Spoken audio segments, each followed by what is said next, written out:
Assalamualaikum warahmatullahi wabarakatuh.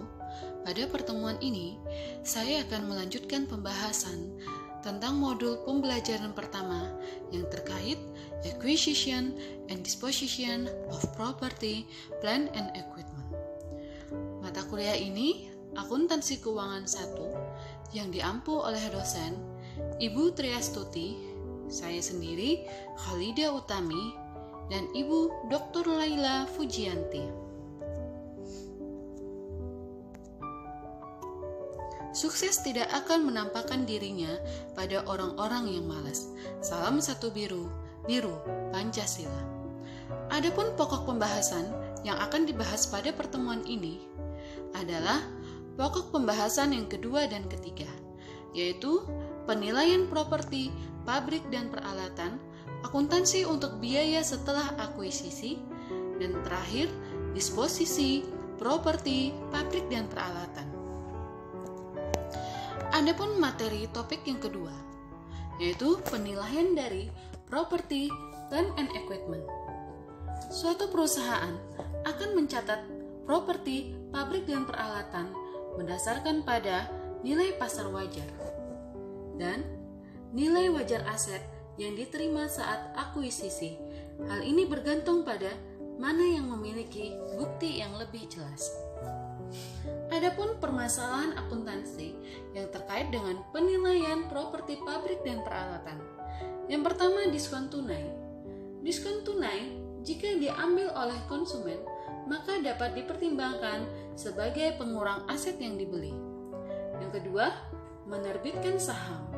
Jika suatu saham diperdagangkan secara aktif, maka nilai pasar saham yang diterbitkan merupakan indikasi yang wajar atas biaya properti yang diperoleh. Yang ketiga, pembelian lump sum. Perusahaan mengalokasikan total biaya di antara berbagai aset berdasarkan nilai pasar wajar relatifnya, dengan asumsi bahwa biaya-biaya ini akan bervariasi dalam proporsi langsung terhadap nilai wajar. Berikutnya, kontrak yang ditangguhkan. Aset yang dibeli dengan kontrak kredit jangka panjang harus diperhitungkan pada nilai sekarang dari pertimbangan yang dipertukarkan antara pihak-pihak yang melakukan kontrak pada tanggal transaksi. Yang berikutnya, pertukaran non-moneter. Akuntansi yang biasa untuk pertukaran aset non-moneter harus didasarkan atas nilai wajar yang diberikan atau nilai wajar aset yang diterima, maka yang memiliki bukti yang lebih jelas. Yang terakhir, hibah pemerintah. Hibah pemerintah adalah bantuan yang diterima dari pemerintah dalam bentuk transfer sumber daya kepada perusahaan dengan imbalan pemenuhan syarat tertentu di masa lalu atau masa depan yang berkaitan dengan kegiatan operasional perusahaan. Adapun penjelasan khusus terkait dengan pertukaran non-monetary asset. Sebuah pertukaran mempunyai substansi komersial jika arus kas masa depan berubah sebagai akibat dari transaksi tersebut, sehingga dalam transaksi ini akan diakui adanya 3 kondisi. Yang pertama, pertukaran pada situasi keuntungan. Ketika aset non-moneter yang sama dan dipertukarkan dan menghasilkan keuntungan, maka perusahaan biasanya mencatat biaya aset non-moneter yang diterima untuk ditukar dengan aset non-moneter yang lain pada nilai wajar aset yang diberikan dan dengan segera mengakui keuntungan. Kondisi yang kedua, yaitu pertukaran situasi kerugian. Ketika aset non-moneter yang sama dan dipertukarkan dan menghasilkan kerugian, maka kerugian harus segera diakui. Hal ini dikarenakan perusahaan seharusnya tidak menilai aset lebih daripada harga kasnya yang setara. Jika kerugian ditangguhkan, maka aset akan dinilai terlalu tinggi daripada yang seharusnya. Situasi yang ketiga, yaitu tidak ada substansi komersial.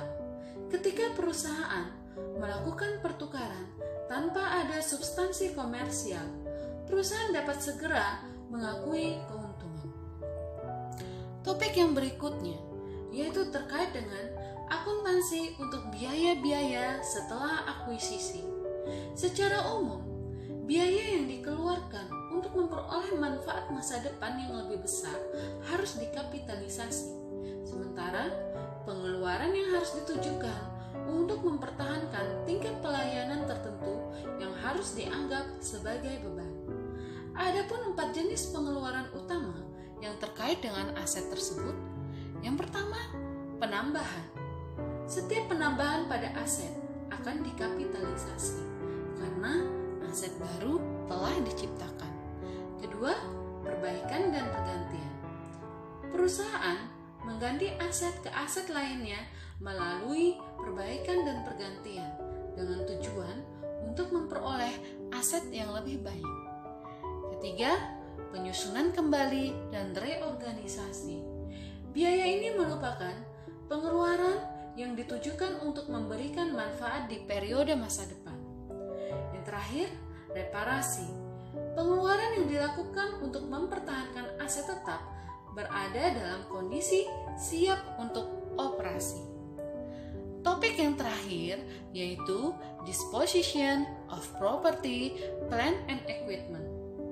Sebuah perusahaan mungkin dapat menarik aset tetap secara sukarela atau melepaskannya sebagai penjualan, pertukaran, konversi terpaksa, atau pembuangan tanpa memperhatikan waktu pelepasannya, sehingga penyusutan harus dihitung hingga tanggal disposisi. Adapun contoh kasus pelepasan aset tetap suatu perusahaan. Salah satu pertama, penjualan aset tetap. Penyusutan harus dicatat selama periode waktu antara tanggal ayat jurnal terakhir dibuat dan tanggal penjualannya. Kasus yang berikutnya yaitu konversi terpaksa. Pada kasus konversi terpaksa ini, kadang-kadang pelayanan suatu aset akan berakhir karena adanya kebakaran, banjir, pencurian, atau pembebasan. Sehingga selisih antara jumlah yang dipulihkan dan nilai buku aset tersebut dia akan dilaporkan sebagai keuntungan atau kerugian. Sekian dan terima kasih pemaparan dari saya. Wassalamualaikum warahmatullahi wabarakatuh.